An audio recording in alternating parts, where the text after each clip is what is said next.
Hello, farm goers. Welcome back to the Cryptid Farmyard. Today, Cicada will be reading I'm Taking Care of a Local Farm for a Few Weeks. They Left Me a Strange Set of Rules, Part 3 and 4 by BlairDaniels. Take us away, Cicada. When I fed the goats that evening, they still seemed mad at me from the morning. With all the pig business, I hadn't gotten their morning meal to them until nearly 10 a.m., and as I entered the pen, they eyed me warily. "Meh," a brown one bleated, with a look of betrayal in its slit-pupil eyes. My last task of the day was picking up the unsold produce. I hurried down the driveway, garden hod in my arms, an audiobook playing through my earbuds. The sun hung low in the sky, casting shadows that stretched across the driveway before me. The sun wasn't setting yet. That wouldn't come for another hour, but it still made me nervous. Most of the produce was gone, but I grabbed 3 remaining zucchini and put them in the hod. Then I turned around and hurried back up the hill as fast as I could. But when I crested the hill, I saw something in the fields that made my heart stop. A scarecrow. Its arms stretched out at its side, its head hung limply on its shoulders. I couldn't see it in detail, it was too far away. But I could see its silhouette clearly. I immediately broke into a sprint. "Just get inside, you'll be fine." I focused on the white door. It was still too far away, but I forced myself to stare at it, to keep my eyes away from the scarecrow. Just run, as fast as you can. And I made it. I slammed the door shut, drew the deadbolt, closed all the curtains, checked all the other locks, and then I collapsed onto the couch and called my boyfriend Derek. "You have to come here," I told him. "There's something out there," and I ran inside, but I think I rambled on in incoherent sentences until he interrupted me. "Wait. Slow down. You think there's someone out there?" "Yes." "Are you sure?" Derek was a good man, but he often thought I was being a little too paranoid and a little too scared. When I insisted I was being followed home from work, he told me it was probably nothing and just some guy walking the same route as me. When I heard sounds in the middle of the night, he insisted it was the house settling. When I watched true crime shows and told him that we need to do X or Y so we don't fall victim to a crime like that, he'd just laugh. He wasn't intentionally mean, but in these moments, it was painfully obvious he'd grown up as a man with little to be afraid of in this world. "Yes, I'm sure. They said the farm doesn't use scarecrows, and there is a fucking scarecrow standing on the hill, watching me." I heard a loud sigh on the other end. "Are you saying you don't believe me?" "I didn't say anything," he said calmly. "You sighed." "Okay, sorry. It's just, this sounds really..." He trailed off. "Never mind. Please just come over here. I'll explain everything." "Why don't you come over here?" "Because if I go outside, the scarecrow will get me." Silence. And then I realized that sentence did sound pretty unhinged on its own. "Listen, there's been really weird stuff happening on this farm." And then I launched into an explanation of everything, the list of rules, the sunflowers, the cornfield, even the pig man. "Why didn't you tell me this earlier?" he asked when I'd finished. "Because you wouldn't believe me. You still don't."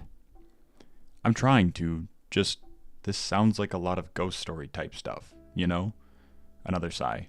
"But look, I can tell you're upset. I'm coming over, okay? I'm leaving right now. Be there in half an hour." I ended the call and stared at the curtains. For a minute, I was tempted to part them to make sure the scarecrow hadn't gotten any closer, but I wasn't going to disobey the rules. When Derek arrived, I took every precaution to get him inside safely. I told him to park as close to the house as possible, look around for scarecrows, and then run as fast as he possibly could. As soon as he was safely inside, my fear melted away. We put on a movie, had some good laughs, and then went to bed. But around 2 a.m., something woke me up with a start. And when I sat up, I realized Derek was gone. "Derek?" I called out, walking into the hallway. "Where are you?" When he didn't reply, I walked downstairs. I found him standing in front of the window, peering outside. "Hey!" I hissed. "You're not supposed to look outside." "Shush. Someone's out there." My blood ran cold. I joined him at the window and scanned the fields. "I don't see anyone." No, there was definitely someone out there. His fingers inched toward his belt, and my heart plummeted when I saw the shiny black metal sticking out of his pocket. "You brought your gun?" "You said you were scared," he whispered back. "You said someone was out there. I didn't really believe you, but now I do. Aren't you glad I brought it?" "No. I never want to be near that thing." "Okay, we can have some stupid debate about gun rights later. Right now, there's someone outside, and if we just go back to sleep, we might not wake up in the morning." "Derek." "I'm just telling it like it is." I crossed my arms and stared out into the fields with him, and then, just as I was about to turn away, I saw it. A shadowy figure walking along the edge of the sunflower field. Derek didn't waste any time. He unbolted the door and swung it open. "Hey, you, get off our property. I've got a gun." The figure stopped, paused, and then sidestepped into the sunflowers. Before I could stop him, Derek ran out of the house. "Derek!" I shouted. But he didn't stop. I paused at the threshold and then sprinted out after him. "Come back." Fuck. He was running straight for the sunflower field. "Don't go in there." He probably wouldn't have even stopped, but when he got to the border, I screamed bloody murder at him, and he stopped just for a moment. "You can't go in there," I panted, grabbing his arm. "The sunflowers." "Yeah, you told me. They're evil or watch you or something. I think I can handle myself." He gestured to his gun. "And if I don't scare this fucker, he's gonna come back and rape or murder or do whatever he came here to do." With that, he disappeared into the foliage. I stood there, panting at the border of the field. "He'll be okay," I lied to myself. "He'll be okay." As the adrenaline faded, I lifted my head and scanned the flowers. They were all turned towards me, yellow petals appearing silver in the light of the full moon. "Okay. It's okay. They're all pointing in the same direction. See?" Wait. There was a single flower in the center of the field, turned away from me. My blood ran cold. "Derek, come out of there." Silence. No pounding footsteps, no rustling, nothing. A chill ran over my body. "Please come out," I begged, staring into the shadowy darkness under the flowers. And then I heard it. "Help." Derek's voice strangled in pain. I reacted instinctively. My feet hit the dirt and I stumbled into the darkness. Leaves brushed my body, scratched my arms. "Derek," I called. The sunflowers stretched up, 6 or 7 feet tall, their moonlit heads swaying in the breeze above me. I turned a full circle, looking in every direction for Derek, but all I saw were more stems, more leaves, more inky black shadows. "Derek, where are you?" I stopped walking and listened, straining my ears for any sort of sound, and then, after several seconds, I heard something. A soft rustling. There was just one problem. It was coming from right above my head. I looked up. The sunflower directly above me was tilted straight down. And this close, I saw it clearly. Its head wasn't full of seeds. No. Where the seeds should have been, there was an abyss of pure black. And there were things between the petals and the abyss. White, sharp things, all pointed towards the center. Teeth. I broke into a sprint. With arms, I pushed the sunflowers out of my way, forcing myself through the field. "Derek," I screamed. But all I heard was more rustling above my head, as the sunflowers tilted towards me, as their mouths opened and rows staring up at the stars, fangs, gleaming in the moonlight, descended towards me. Then something grabbed my arm. I was dragged through the fields, the foliage snapping and rustling underneath me. "Help!" I screamed, but as my legs kicked against the dirt, I realized I was powerless, and as I was dragged to my death. I shot up. The thing clasped around my arm wasn't a sunflower. It was a hand. An old, wrinkled hand. I looked up to see the bowler hat and a dark suit. The old man from the farm stand. And there, several feet away from me in the dirt, was Derek. He was breathing hard, alive, but his right arm was covered in dark blood that spilled out into the soil. "I think it's time we talk," he said calmly, as he let my arm go. "What were you thinking going into the sunflowers?" the old man asked, as he wound gauze around Derek's arm. "What were you thinking? I saw you go into the field too," he replied.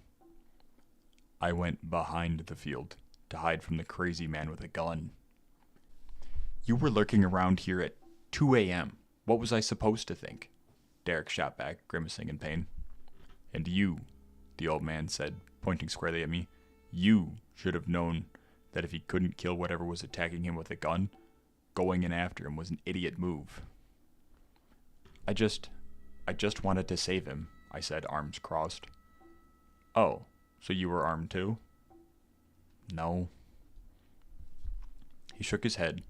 I caught the phrase, stupid kids, muttered under his breath. Then he took off his hat, set it in the middle of the table, and glanced at each of us. I'm going to tell you what's going on here, and then I hope you can help me. Derek and I exchanged a glance. How do we know we can trust you? He asked. He just saved our lives, I replied. He was hanging around outside in the middle of the night for no good reason. It was a good reason, the old man snapped, glaring at Derek. And if you just listened for a damn minute, you'd understand. Come on, I whispered, squeezing Derek's hand. Okay, fine.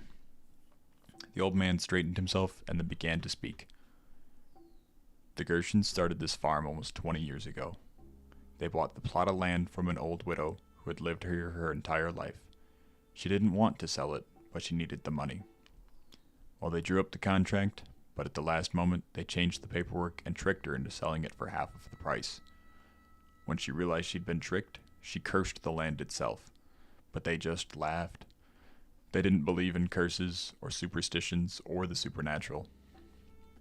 The old man stopped and looked pointedly at Derek. He broke eye contact and looked at the floor. Of course, as soon as they planted the sunflower field, they realized the curse was very real. Eventually, they tried to sell the property, but at that time, news of the curse had spread, and they would only get a fraction of what they paid. They weren't willing to lose their money, so they kept it. And with time, they learned that if they followed certain rules and stayed careful, they could grow some crops and turn a profit. But no one is perfect. After some close calls, the Gershons decided they didn't want to risk their lives, but were perfectly fine with risking other people's lives.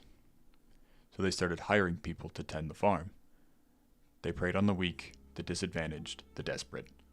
Single mothers, undocumented immigrants, people who were new to the town who hadn't heard of the curse or were too desperate to care. The deal was a good one, too. A share of the crops, a place to live, and decent pay.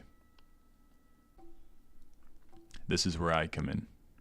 My daughter was one of these people.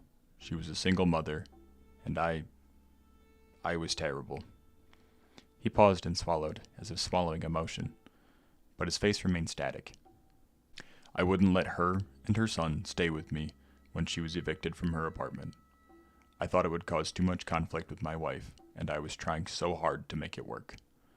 But now I see that none of that mattered. He sucked in a breath. A few weeks later, she was hired by the Gershons, and neither she nor my grandson were ever seen again. Derek and I sat in stunned silence. I'm so sorry, I finally choked out. That's horrible. Then help me get them back, he said, a pleading look in his eye. Get them back? They're not dead, you see. I recognized the voice in the cornfield. It's the voice of my grandson. Silence fell over the three of us. Derek and I looked at each other. The old man must have noticed our confusion because he continued. The victims aren't always killed. Sometimes they're transformed, like my daughter and grandson in the cornfield, or the scarecrow, or the pigs. I clapped a hand over my mouth. The pigs? He nodded. No. I called the police when I saw one, and they came and I think they... Tears burned my eyes. I think they killed him. I'm so sorry to hear that, but it's not your fault. The Gershons have a lot of power in this town. They have a deal with the police. Dirty cops have been known to get rid of evidence in the sunflower field. He sighed. I've devoted the past 3 years of my life to this place. I've run into every obstacle, know everything there is to know. A lot of it I learned from the widow's children directly. So There is a way to get them back? The people who were transformed? I asked. Yes. I was never able to get into the house before. The Gershons made sure of that. But now, he reached into his pocket and pulled out what appeared to be a small mesh bag. Within, among what looked like dried plant material, I could make out something long and white. A bone. This is what the widow used to create the curse. Her daughter told me it was hidden behind the medicine cabinet in the bathroom, and there it was. Using this, I should be able to reverse the curse's effects. He glanced at Derek and then back at me. So will you help me? I paused, looking into the old man's blue eyes, and then I nodded. We began at dawn. The sun crested over the hill, sending long shadows over the path. The old man led us to the edge of the cornfield, which now in daylight didn't look so ominous. The stalks swayed gently in the breeze, illuminated in gold from the rising sun. Are you ready? He asked. Derek and I stood several feet away as he lifted the bag. He recited several sentences of Latin or some other language, something he memorized in his research, I assumed.